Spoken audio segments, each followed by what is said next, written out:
Assalamualaikum warahmatullahi wabarakatuh, Ustaz Joban. Waalaikumsalam warahmatullahi wabarakatuh. Masya Allah, sobahul khair, sobahul nur waktu di Jakarta, Ustaz di sana menjelang Isya atau menjelang maghrib, Ustaz? Kamis. Maghrib. Oh, menjelang maghrib ya, Sekarang ya. Masih ada waktu sedikit lagi menjelang maghrib. Masya Allah, luar biasa Ustaz Joban. Sedih kita melihat saudara-saudara kita di Gaza, entah macam mana ya, hukum tidak berlaku.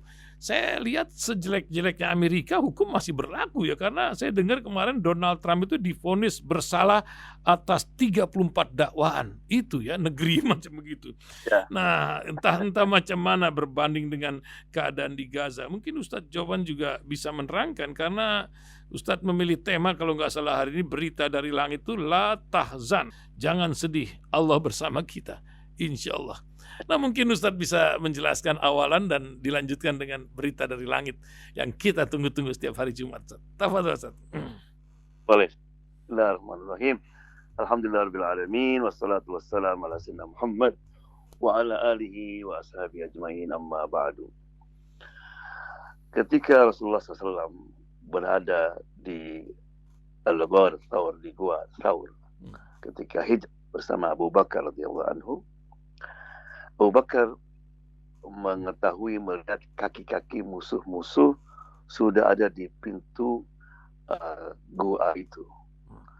Maka Abu Bakar gelisah. Kegelisahannya bukan untuk dia. Dia sudah bersiap untuk meninggal, berkorban di Rasulullah SAW. Jadi dia takut kalau Abu Bakar meninggal, ya sudah beres. Kalau Nabi meninggal, Islam juga habis. Padahal itu langsung Rasulullah SAW mengatakan, ya Abu Bakar, la tahzan, innallaha ma'ana. Don't be sad. Jangan sedih, Allah bersama kami. Ya.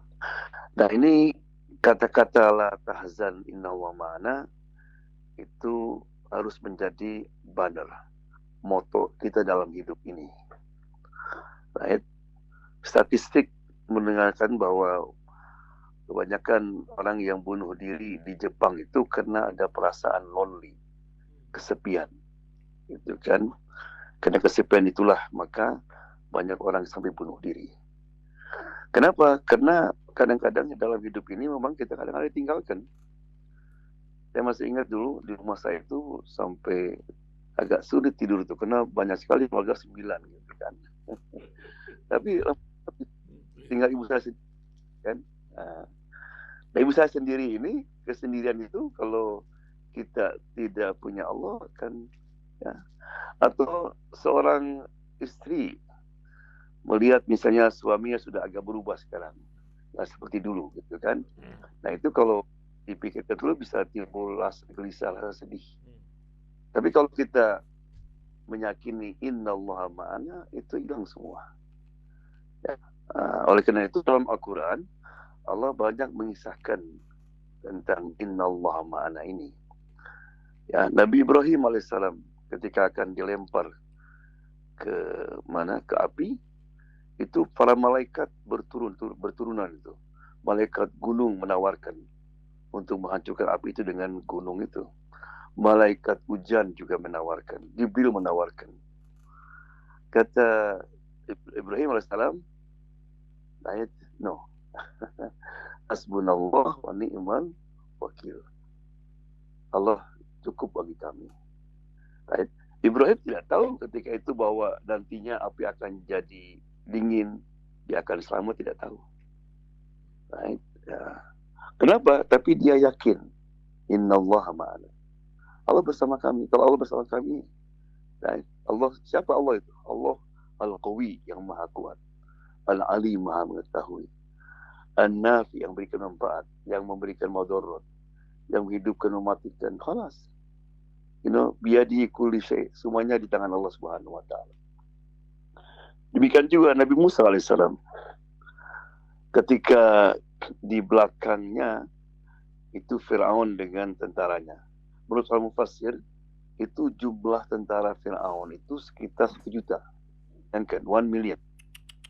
Itu kan, dengan segala peralatan yang dia miliki, pedang, panah dan sebagainya. Kemudian di depannya laut. Right? Nabi Musa bersama siapa? Bersama rakyatnya yang tidak tahu berperang. Itu kan hal, there's no way. Tapi Nabi Musa alaihissalam dia punya perasaan tadi, innallaha ma'ana, maka dia bilang kal inna ma'iya rabb sayahdin. Jadi ketika para Bani Israel mengatakan inna la mudrakun, Musa khalas biar finish, biar selesai. Kalau no. Baik, inna ma'iya, bersama aku Rabbi.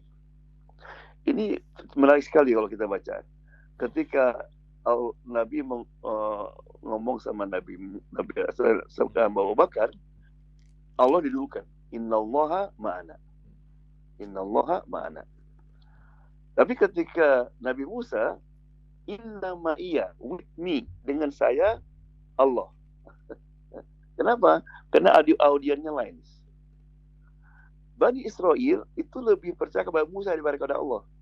Jadi makanya bersama aku Allah. Jadi kalau selama Nabi Musa tenang dia.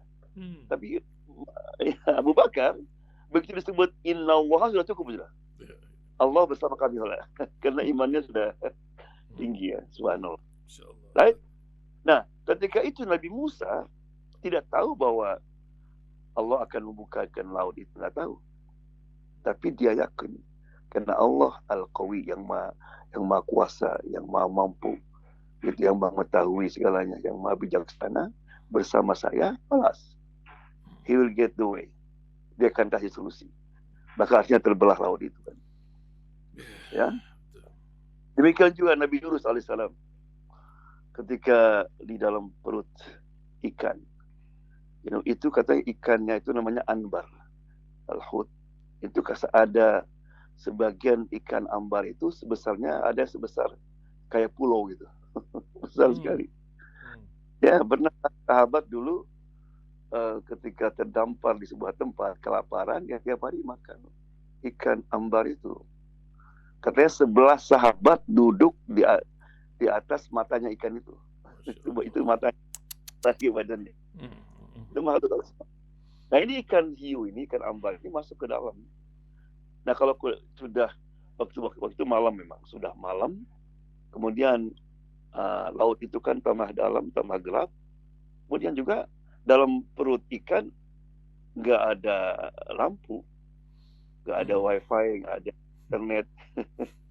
Nah, ya apa kira-kira kalau Pak Ihsan atau saya berada di dalam perut ikan itu, apa dalam benak kita? Sudah. Wassalam udah. Sebentar lagi wassalam. Nabi Yunus karena dia tahu innallaha ma'ana, Allah binas, dia langsung wanada fi dhulumat. He call Allah in the darkness. Dia panggil Allah dalam kegelapan. Gelap perut, gelap kolam gelapnya itu bilang there is no gelap, no mati. Ayat Allah ilaha illa anta, but you only Allah SWT. Sudah ada lah. Subhanaka inni kuntu minadh dhalimin. Ayat kata Allah fa'innahu minal ghalimin. Allah selamatkan. Jadi apa yang membuat Nabi Yunus tadi meskipun dalam sebutkan, karena dia yakin innallaha ma'ana. Ya. Maka kita dalam hidup ya demikian.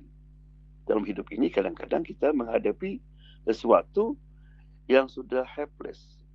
Kadang-kadang mungkin orang pergi ke dokter. Dokter bilang, Pak, sudah nggak ada harapan gitu ya. Nah, itu orang bisa stres itu. Atau orang kehilangan yang dia cintai dan sebagainya. Nah ini kalau tidak punya innallaha ma'ana, itu hidup ini pedih sekali. Oleh karena itu kalau kita lihat orang-orang di Gaza ini, karena dia punya yakin innallaha ma'ana, coba ya 7 bulan yang lalu kita tidak pernah membayangkan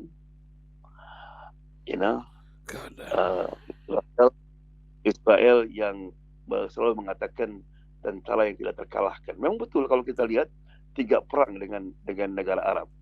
Bayangkan Syria, Jordan. Mereka punya persenjataan yang luar biasa. Punya pesawat, punya tank, semuanya dikalahkan oleh Israel. Nah ini Sekarang dulu malah perangnya sampai 6 hari aja.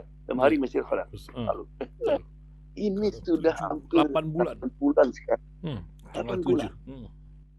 Bayangkan coba. 8 bulan. Sama Satpol PP. Ya. Mereka kalau dibandingkan dengan apa yang dimiliki oleh Israel, mereka dianggap primitif sudah. Ya, subhanallah. Tapi lihat, karena innallaha ma'ana sampai sekarang. Mereka ini malah tambah banyak sekarang, meskipun mereka sekarang di Rafah sekarang, yang kemarin ada tadi saya lihat salah seorang bekas jenderal Israel, dia bilang khalas, Netanyahu dan Galan membawa Israel ke kehancuran, katanya. Habis sudah. Binasa. Nah, apa yang membuat Brigade Gassam dan sebagainya itu mereka sekarang bertahan karena itu innallaha ma'ana. Ada Allah. Nah, sekarang pertanyaannya, bagaimana agar supaya Allah bersama kita? Gampang. Dalam Quran kan ada istilah ma'a bersama kan? Misal, innallaha ma'as sabirin. Allah bersama orang-orang sabar. Jadi kalau ingin Allah bersama kita, kita bersabar. Ayat fa'lamu annallaha ma'al muttaqin. Ketahuilah bahwa Allah bersama orang-orang yang takwa. Nah, itu kuncinya. Innallaha ma'al muhsinin. Allah bersama orang yang muhsinin, yang selalu berbuat baik. Nah, saya akan tutup dengan sebuah kisah. Bagaimana kalau Allah itu bersama kita, itu bagaimanapun bertubi-tubinya musibat yang kita miliki, dia akan tenang.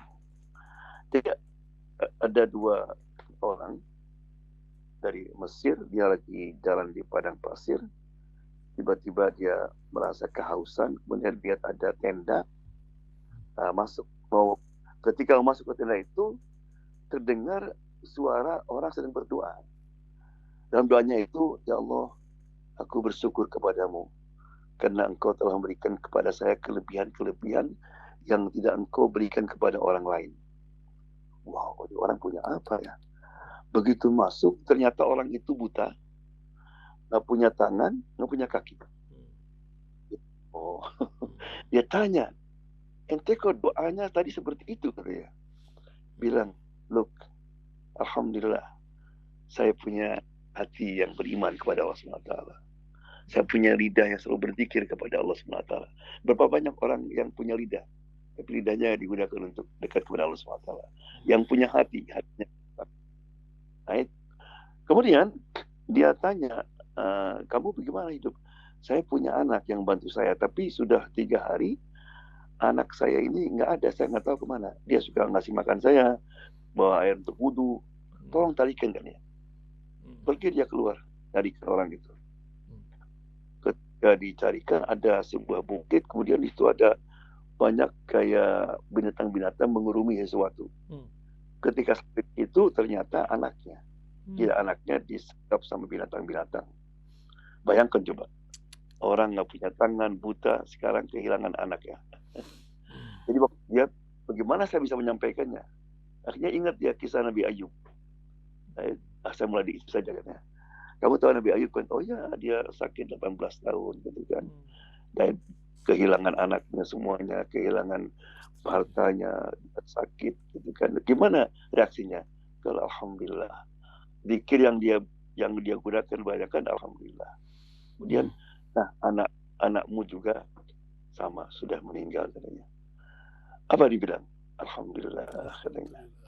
Saya punya anak yang taat kepada Allah, yang tidak banyak berdosa, yang insya Allah akan disengat oleh api neraka. Kemudian asyhadallah wa asyhadu Muhammad Rasulullah, meninggal orang itu. Dengan tenang, meninggal.